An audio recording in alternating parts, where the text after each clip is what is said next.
there. Thanks for dropping into this episode of Content Waves, a podcast about content-led innovation and the people in the space who are doing some really, really cool things.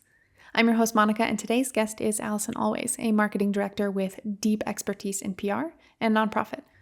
She's also one of my oldest and dearest friends, going on 25 years now. Alison's work epitomizes what it means to create with purpose. We get into her perspectives, stories, and advice about how to create messaging that really resonates. Alison truly understands the power of storytelling with heart. Hope you enjoy our conversation. Hey there, Alison. We are so glad you could join us on Content Waves. How are you doing? I'm doing great, Monica. It's good to see you. Yeah, it's awesome to see you too. I'm so energized that you're here with us and sharing your story. So to frame this episode and this conversation a little bit, I was wondering if you could share with our listeners a little bit about yourself and what you do.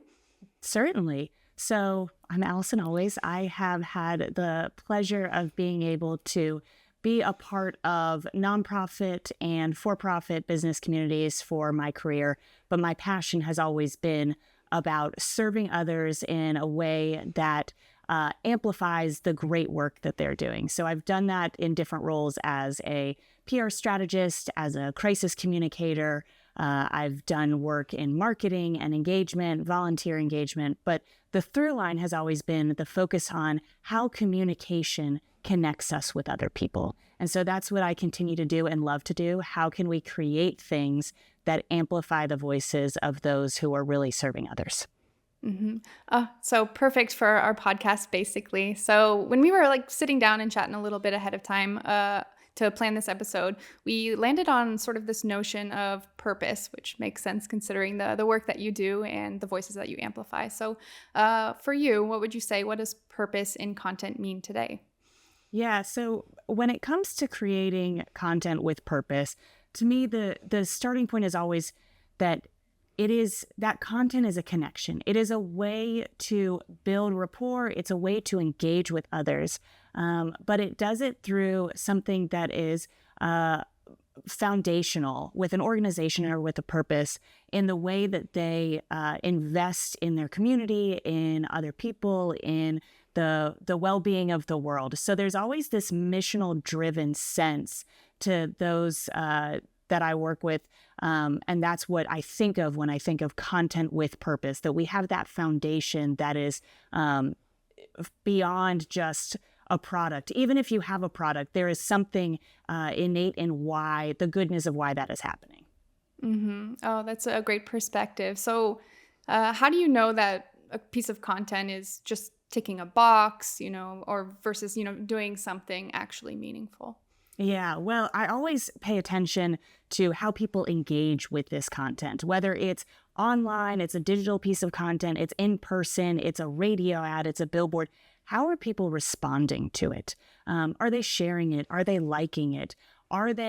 Is it challenging them? Is it making them ask questions? And to me, that is something, if people dive deeper and they ask more questions, that is always a strong piece of content, in my opinion. It's wanting to know more. It's wanting to share out. Not that we can't do that for something that doesn't have what is considered like content with purpose, but there is a back and forth. There is a conversation that happens with it, and there's something that drives those who engage with it a little bit more. And so you can see it. You can see in the way that the people respond. I've always loved when I worked for an organization. We had advertisements inside a bus in public transportation, and it was meant to be as a resource. And so we would notice that people would respond, not just those who were seeking assistance, but those who saw it and would want to take a picture and say they were proud to see this in a public vehicle. So it was that kind of response that always said, okay, this is not just checking a box, it's doing something to somebody, it's tugging on them. Mm-hmm. Oh, that's a great perspective. And, when we think about the types of content that come out, the bus adverts might not be, the top of everybody's list, but those are the ones that, huge through traffic on those buses, different types of audiences and things like that. Oh, that's really interesting. Thanks for sharing that story. So you do mention that you have tons of experience in PR and nonprofit spaces. So I can imagine there's like this incredible responsibility when deciding, how to share important information or break a piece of news, for example, or tell that inspiring story that will, tug people, as you mentioned. So can you tell us a little bit more about the aspect of your work here in more detail? Yeah. When I think about public relations, when I started this career, PR was, I would say, a little more prominent. There weren't as many content creators. There weren't as many external sources for news that allowed as much exposure beyond earned media. So I have always thought about the way that I make sure we storytell is you always start with a foundation. So start with a foundation of who you are as an organization. That is at the forefront of anything. I like to keep, when I work with a partner, with an organization, with a person, I like to keep the foundational message, the mission at the forefront, literally. If I keep it on a sticky note next to my computer, if I keep it on a whiteboard, whatever it is to remind me of where that starts. But what I also think is so vital is that we remember what news is and what is accurate, and that we pair that with also accurate anecdotes. So it's not just a personal response, but it's also a data response.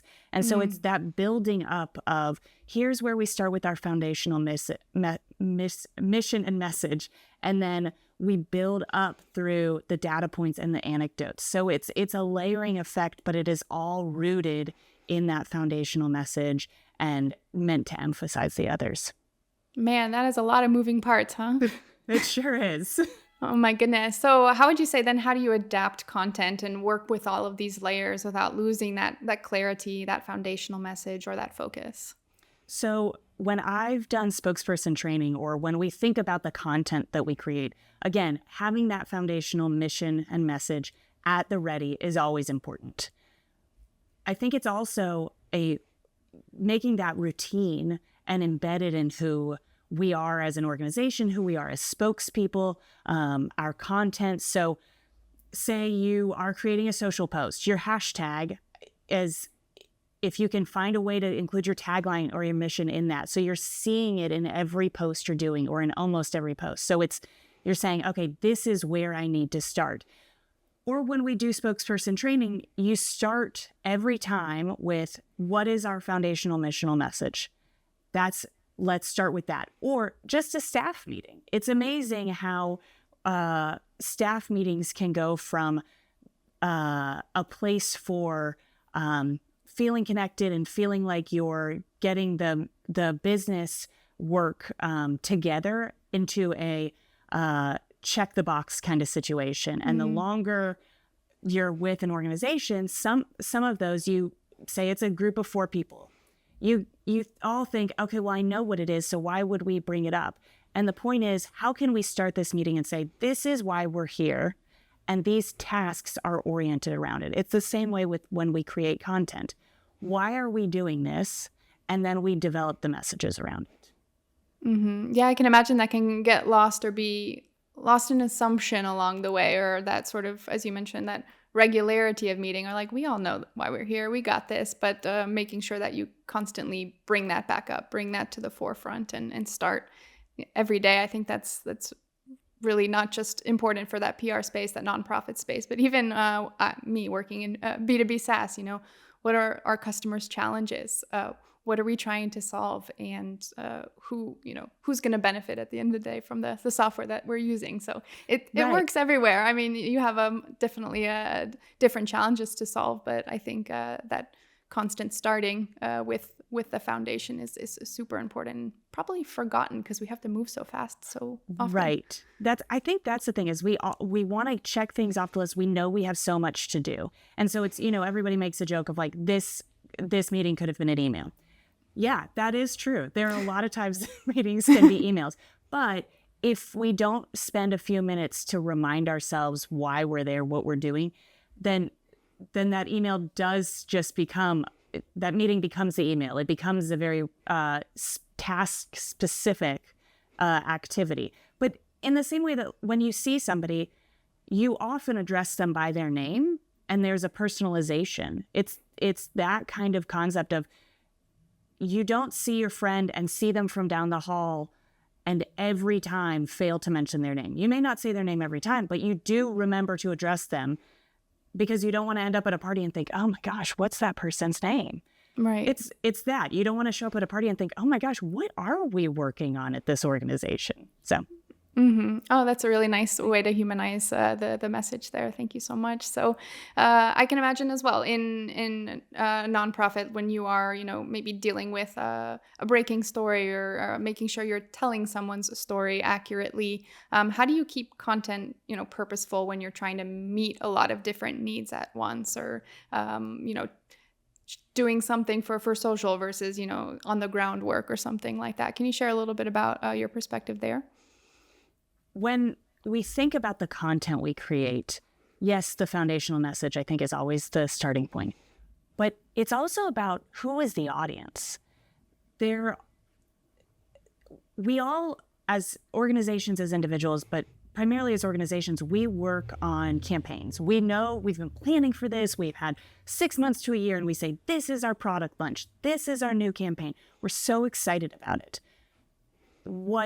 There's always a moment to pause and say, but who is this? Who is this serving? Who are we talking to? How are they receiving this? Because they haven't been with us for 9 months as we've figured out this campaign. They don't know why we're jazzed about it. Mm-hmm. What are the ways that we want them to interact with this? How do we want them to feel as they see this content?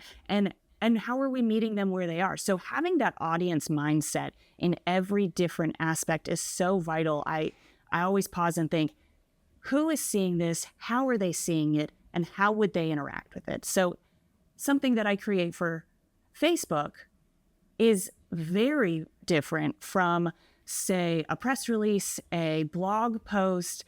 It's how much time do you have? What are you there for? Are you there to see something fun? Are you there to be inspired by business? Are you there because you're stuck in the car and you're hearing an advertisement? How are you interacting, and why do you need to care what we're saying? Mm-hmm. Yeah. And a lot of people talk about, all these different formats or these different channels, like can the message somehow be copy pasted, or adapted a little bit for Facebook, but then a little bit for, a different channel. And it's these smaller details of, as you mentioned, like, where are they right now? What are they listening to? What mindset are they in when they're on this channel versus in the car? That makes a difference. And it's a little bit more work to obviously adapt, but that's the point, to be heard, right? Right.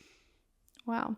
So I mentioned that's the point, to be heard, but also a point to be seen a little bit. So you talk a lot about foundational messaging and how to consider that for your different audiences. But the message is certainly more than what's being said and what's being heard, but also what's being seen. And, when we were also chatting a little bit about this episode, you raised a really cool idea around equity and how we create and share visual content, which is another huge part of creating content with purpose. So I loved that, and I wanted to make sure that we touched on that. So what's one thing you would say that people often overlook when they think about equity in visual content, for example?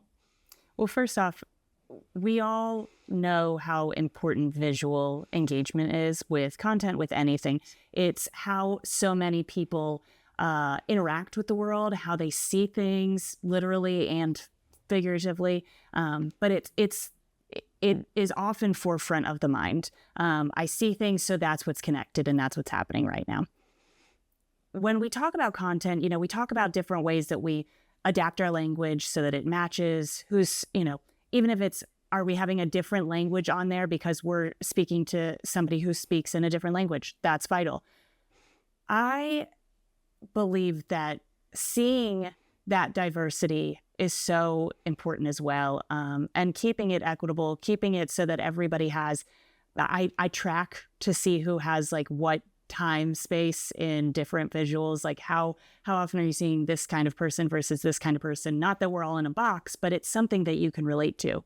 We often see that as gender, as race, as age, as different levels of ability. Something I've come to notice, and this is a personal thing, is, am I seeing somebody who has a hairstyle like me, clothing like I do, tattoos? I've gone to interviews and felt more comfortable because I have seen someone in that space that has a tattoo. And I realized that can translate into a visual image, a graphic, a photo that we have in any of our social content, our emails, so that our partners and potential partners say, oh, okay, so they may kind of look like me, but they definitely understand the kinds of things that I'm interested in or appreciate the difference of everybody. So there's a moment of how do we humanize that visual beyond the standard ways we think about differences and diversity, and creating a balanced representation of everybody. Mm-hmm. Well, you talked about earlier about the different layers of messaging, and when you're looking at your equity in visuals, there's different layers as well to people. We're multifaceted, multi-layered, and you want to make sure that your images aren't just, representing one part of that person, but maybe that person in a whole. You can see them a little bit, more well-rounded, more fleshed out than some of the things that you're almost always so meticulously trying to fix. So I think that's a great additional layer. Definitely, again, you're always giving yourself a little bit more work and a little bit extra to think about. But in PR and nonprofit, I can imagine those extra details are really what makes the difference in the end. So I wanted to ask as well. So when you're saying about building visual content that's not just representative, but respectful and resonant, you brought up the tattoo examples or the clothes examples. How do you, then operationalize that in a meeting, for example? You check yourself with other people. I wholeheartedly believe that working and living in a silo is never going to serve you or your organization or anyone well. Checks and balances is vital to the not only the prosperity of what you're doing in your organization, but also to just the vibrancy. If you're not hearing from other people who don't look, sound, feel like you do, then we're missing an opportunity to learn new things, to engage with new people, to find new challenges that we want to learn about. So I always believe in checking yourself with other people who are thinking about things differently, hear words differently, see things differently. Have a group of people. It doesn't even have to be the same people all the time when you create content. You have an organization that says, I want to start serving people within the 16 to 20-year-olds. Great. Let's talk to some more people in that age range. But also, let's not discount, maybe there are people who work with 16 to 20-year-olds who are in their 30s, but they see it from a different way. They're seeing how we don't realize that the 16 to 20-year-olds are responding, but they are. And so they say, okay, they may say one thing, but I see how they're physically responding. It's just a checks and balances. It's so important to keep that going and not to live alone. Mm-hmm. Oh, that's so interesting. And when you really want true equity, then you have to have the checks and balances, not just self-reporting, but that community of answers and information that you're getting about the people that you want to talk to. And, I think a lot of people sometimes think that the nonprofit work is just about responsibility and communicating things sensitively, but it's a lot of fun too. You're talking to people about people and making sure that there's that joy represented and that multifacetedness of being human that's represented as well. Exactly. Wow. And when we talk a lot, we've been friends for quite a while now. So I know that you are just a true storyteller at heart, and you've always had a knack for it. So, you have this background in education in PR, but I know personally as well, you love a good sports story, the underdog story, things like that. You can draw inspiration from them. And now that you're working in nonprofit, it's all of the dots are connecting for me from how I've known you and where you are now and the success that you're having in your communities. So you seem incredibly passionate about making the difference in the communities that you're part of. So when I saw that storytelling angle, this content with purpose angle, so what would you say makes that story last? Mm-hmm. It's the heart of it. It's the people connection. Data is really important. When you tell a story, data really solidifies things for people. And though I am not a data person by heart, I do really appreciate it. And I value my coworkers and my friends who are so data driven. Data changes as things change. Like it's that moment that's true. But somebody's story has just become ingrained in them.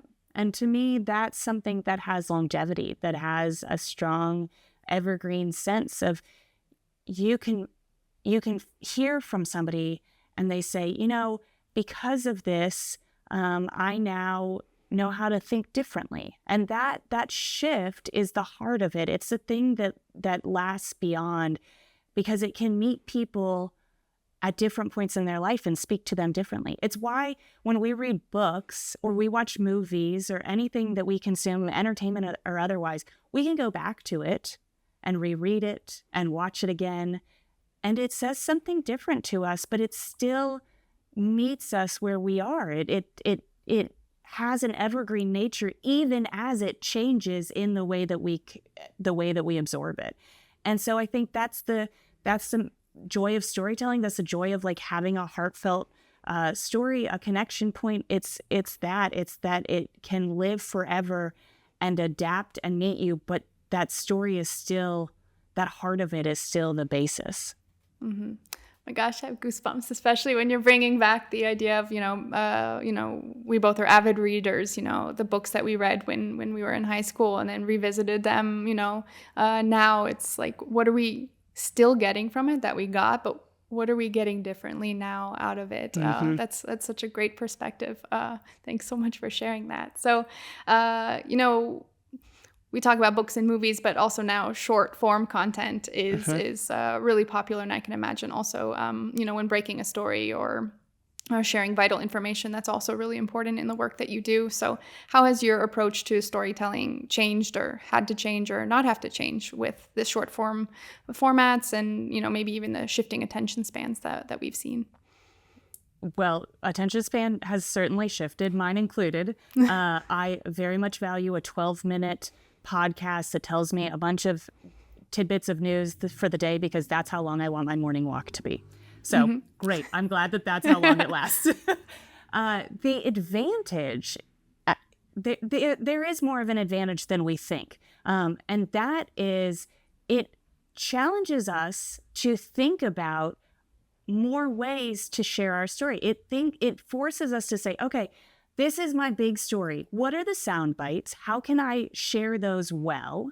How can I share them quickly? But also, maybe this is better suited for somebody else. Maybe somebody from our organization who doesn't love to write, but can be a quick thinker on their tones and can say what our mission is, who they are partnering with, what they're excited about in 2 minutes. They have the speed, they have the quick thinking, they can do it on their feet. Great. Say somebody else, as odd as this is, maybe they're a great dancer and you have an organization that you're like, why would I ever need that? You know what's great? TikTok and dancing. So how can we get them on there giving us some kind of view of the organization in a way that we would never have considered before? It just is a nice challenge and gives people more opportunity to share the organizational news, the organizational story in ways that continue to expand the connection points with others.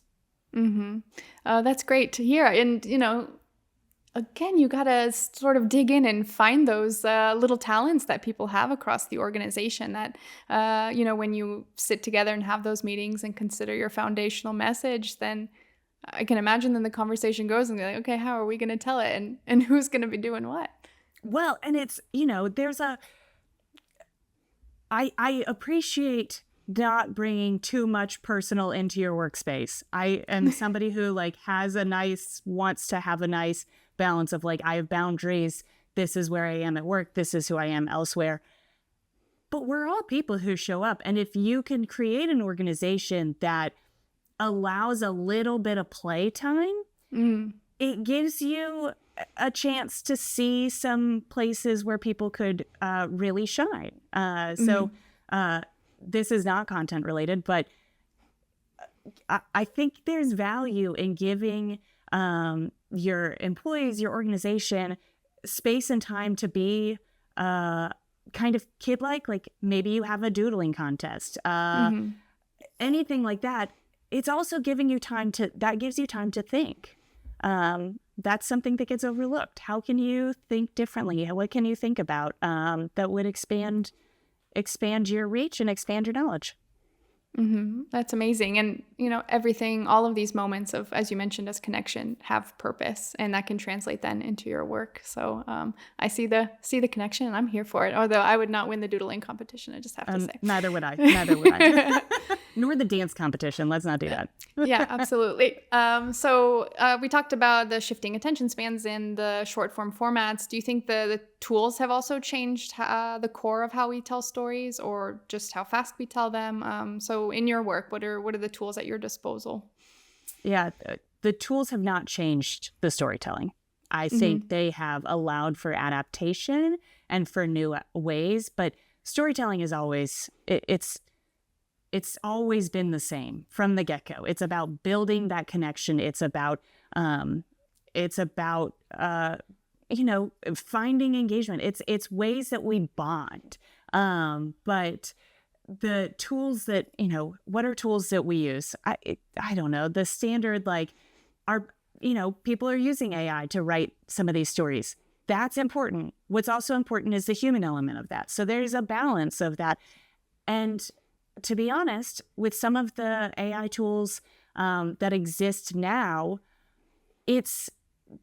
that is the playfulness that I talk about. It's giving you an environment to have somebody give you a prompt, give you something that you maybe you didn't think about writing it this way, but you see it and you're like, well, that's not exactly right, but now I know how to rework this. And now you've mentioned a word here that I think, oh, I can run with that. So how can we use some of these tools to spark something new that, instead of saying that's taking over for us, it's how can this be the catalyst for a new avenue of storytelling or a new angle to storytell, but we're still doing the same foundational work.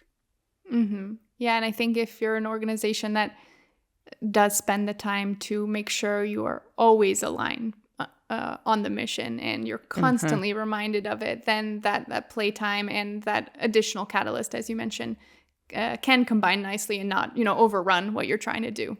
Exactly. You just always start with who you are as an organization, who you want to be seen as an organization, and use that as your starting point, and then run with it as you can.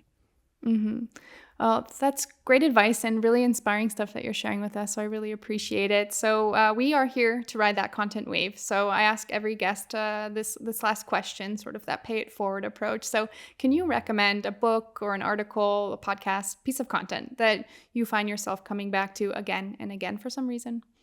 I have two. And as I mentioned, I am somebody who likes to reread books. I like to go back through things.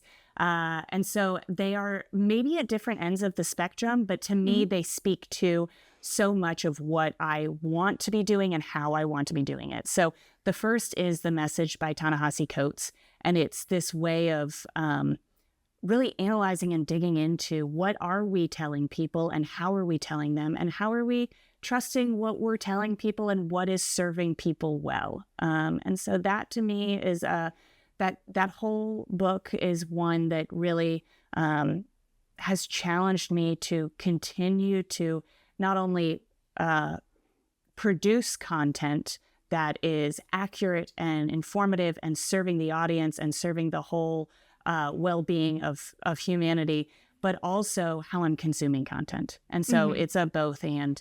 On an opposite end, but still related to the way that we create content, the way that we market, is a book called Fans First. It's by Jesse Cole and the Savannah Bananas. And for those who are unfamiliar, which maybe is a lot of people, maybe is nobody, the Savannah Bananas started as a collegiate summer baseball league, and now they are this whole entity that they have created their new style of baseball entertainment. And it's the way that as an organization, how you make sure that your internal team is bought in on who you are and what you do in your mission before you even try and get external audiences. So what are you doing internally that then translates into external outreach? And so those two books have really stuck with me. Oh, that's awesome. Yeah, your employee advocates, your organization's advocates are some of your first ways you can test your message as well and see if you can get the buy-in of the people working there. Then that's important.